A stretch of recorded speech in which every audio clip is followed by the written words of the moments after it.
नमस्ते बच्चों। आज हम लोग साहित्य सागर का जो पहला पाठ है बात 18 की, जिसके लेखक है सुदर्शन, उसका हम आज पठन करेंगे। तो सबसे पहले हम सुदर्शन जी का लेखक परिचय जानते हैं। सुदर्शन जी का वास्तविक नाम बद्रीनाथ था। इनका जन्म सियालकोट वर्तमान पाकिस्तान में 1895 को हुआ था। इन्होंने उर्दू में प्रकाशित होने वाले दैनिक पत्र आर्य गजट के संपादक के रूप में कार्य किया। इनका दृष्टिकोण सुधारवादी था। इनकी पहली कहानी हार की जीत थी, जो 1920 में सरस्वती में प्रकाशित हुई। पुष्पलता, सुप्रभात, सुदर्शन सुधा, पनघट इनके प्रसिद्ध कहानी संग्रह तथा परिवर्तन, भागवंती, राजकुमार सागर प्रसिद्ध उपन्यास हैं। सुदर्शन की भाषा सहज, स्वाभाविक, प्रभावी तथा मुहावरेदार है। सुदर्शन को गद्य और पद्य दोनों में महारत हासिल थी। आपने अनेक फिल्मों की पटकथाओं और गीतों में को भी लिखा है।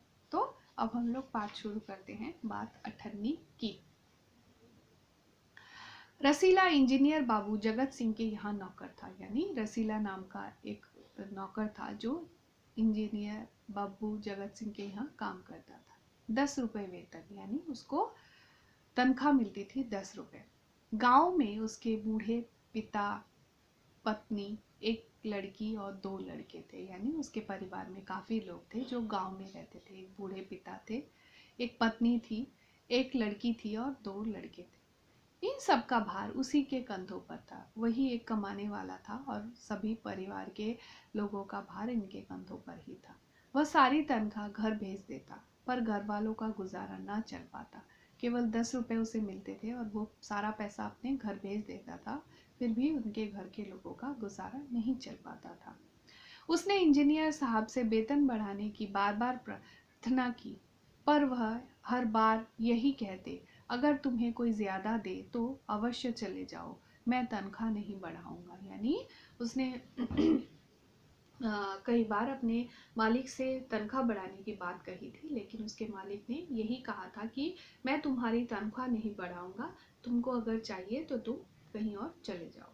वह सोचता, यहाँ इतने सालों से हूँ, अमीर लोग नौकरों का पर विश्वास नहीं करते, पर मुझ पर यहाँ कभी किसी ने संदेह नहीं किया। वो काफी सालों से वहाँ नौकरी करता था और उसे लगता था कि इंजीनियर बाबू जगत सिंह उस पर बहुत विश्वास करते हैं, उसका बहुत मान करते हैं और इसीलिए वो कहीं और नहीं जाना चाहता था। यहाँ से जाऊं तो शायद कोई 11-12 दे दे, पर ऐसा आदर ना मिले। ऐसा उसे लगता था कि यहाँ से कहीं और वो नौकरी करने चला जाए तो शायद 11-12 रुपए उसे मिल सकते थे, लेकिन यहाँ की तरह आदर उसे कहीं और नहीं मिलेगा। जिला मजिस्ट्रेट शेख सलीमुद्दीन इंजीनियर बाबू के पड़ोस में रहते थे और उनके पड़ोस में उनका एक मित्र रहता था, जिला मजिस्ट्रेट था वो, जिसका नाम था सलीमुद्दीन, शेख सलीमुद्दीन। उनके चौकीदार मियाँ रमज़ान और रसीला में बहुत मैत्रीय थी। यानी उनके जो चौकीदार थे रमज़ान रमज़ान और रसीला में बहुत मित्रता थी, क्योंकि दोनों दोनों घरों के नौकर थे। समय मिलने पर वो आपस में बैठकर बातें किया करते थे। दोनों घंटों साथ बैठते, बातें करते और दोनों जब समय मिलता था एक साथ बैठकर काफी बातें किया करते थे। शेख साहब फलों के शौकीन थे। रमजान रसीला को फल देता था। यानी उनके शेख साहब जो थे वो फल खाते थे और रमजान अपने मित्र रसीला को उनके फल लाकर देता था। इंजीनियर साहब को मिठाइयों का शौक था। रसीला रमजान को मिठाइयाँ देता था। यानी जो जिनके मालिक जो खाते थे वो खाना उनको मिलता था और वही वो अपने दोस्त को एक दूसरे को दे देते। एक दिन रमजान ने रसीला को उदास देखकर कारण पूछा। तो किसी कारण से शायद रसीला जो है वो उदास था, तो रमजान ने उससे पूछा कि तुम क्यों उदास हो। पहले तो रसीला छिपाता रहा, फिर रमजान ने कहा, कोई बात नहीं है तो खाओ सौगंध। यानी अगर कोई बात नहीं है तो कसम खा के बताओ। रसीला ने रमजान का हट देखा तो आंखें भर आई। यानी उसकी आंखों में आंसू आ गए।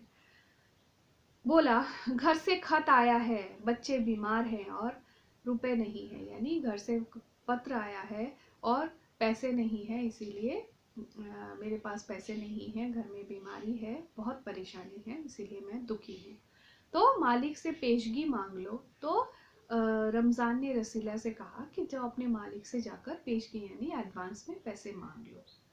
तो उसने कहा, कहते हैं एक पैसा भी ना दूंगा। यानी उसके मालिक जो हैं इंजीनियर बाबू जगत सिंह, उसने अपने रमज़ान ने रसीला ने अपने मालिक से भी पैसे मांगे थे। तो उसने कहा कि मैं तुम्हें एक भी पैसा नहीं दूंगा। रमज़ान ने ठंडी सांस भरी, यानी वो बैठा और वो शांति से उसने सांस भरी।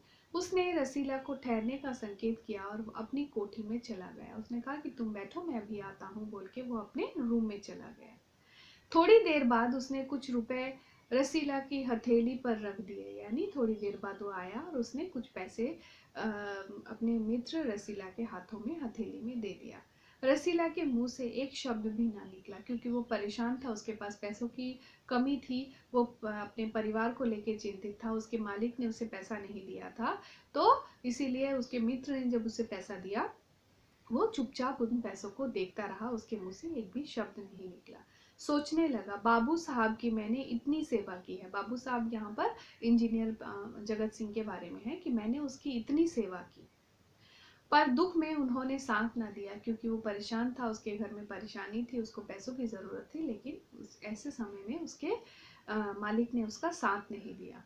रमज़ान को देखो, गरीब है परंतु आदमी नहीं देवता है। यानी है तो गरीब, मेरी तरह काम करने वाला ही है, इसके पास भी इतने पैसे नहीं हैं, लेकिन उसने मेरी सहायता की है, इसीलिए वो आदमी नहीं देवता है। ईश्वर उसका भला करे। वो मन ही मन उसे दुआ देता है कि भगवान उसके सारी मनोकामनाएं पूरी करे, उसका भला करे।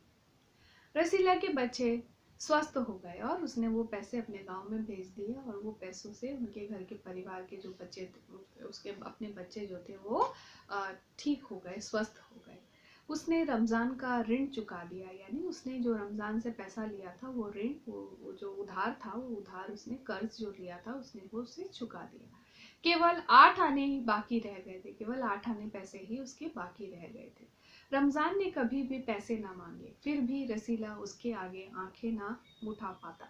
यानी रमज़ान जो है वो कभी भी रसीला से पैसा नहीं मांगता था, लेकिन फिर भी उसके मन में एक खटक रह जाती थी, उसका मन खटकता रहता था कि अभी भी उसको कुछ पैसे देने हैं, और वो ठनी जो पैसे बाकी हैं उसे देने हैं, इसलिए वो भी उससे आंख मिलाकर बात नहीं कर पाता था, उसको बहुत खराब लगता था। एक दिन की बात है, बाबू जगत सिंह किसी के कमरे में किसी से कमरे में बात कर रहे थे। तो एक दिन, काफी दिन बीत गए, इसी तरह से दिन बीतने लगे, लेकिन रसीला किसी तरह से भी रमज़ान के पैसे इकट्ठे करके नहीं दे पा रहा था। तो एक दिन ऐसा हुआ कि बाबू जगत सिंह अपने घर में किसी से बात कर रहे थे।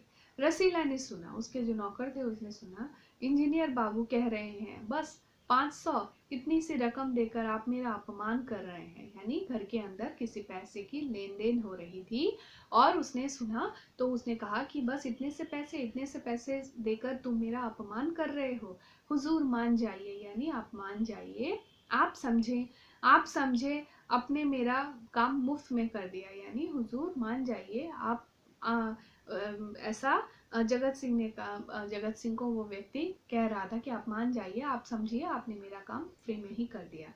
रसीला समझ गया कि भीतर रिश्वत ली जा रही है। यानी उसको समझ में आ गया, अंदर जो है वो रिश्वत ली जा रही थी।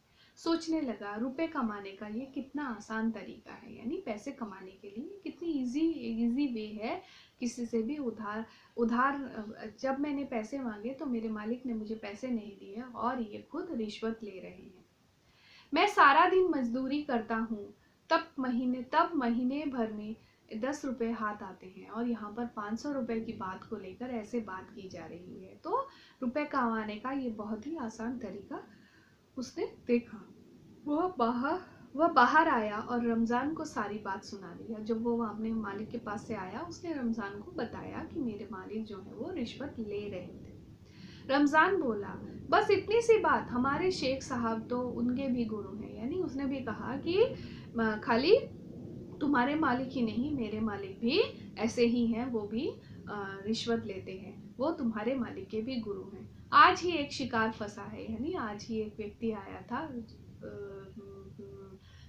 रिश्वत देने के लिए 1000 से कम तय न होगा, यानी 1000 से कम में बात नहीं बनेगी। भैया गुनाह का फल मिलेगा या नहीं यह तो भगवान जाने, यानी वो जो ये गुनाह कर रहे हैं, जो गलत काम कर रहे हैं, इसके लिए उन्हें कभी सज़ा मिलेगी भी या नहीं ये मुझे नहीं पता, पर ऐसी ही कमाइयों से कोठियों में रहते हैं और ऐसी ही कमाइयों से ये बड़े बड़े घरों में रहते हैं। और हम है कि परिश्रम करके भी हाथ में कुछ नहीं रहता और हम लोग बेचारे सारा दिन खटते रहते हैं, मेहनत करते हैं, पर हमें कुछ भी नहीं मिलता। तो आज का पाठ यहीं तक। अपना ध्यान रखिएगा, ठीक से रहिएगा। धन्यवाद।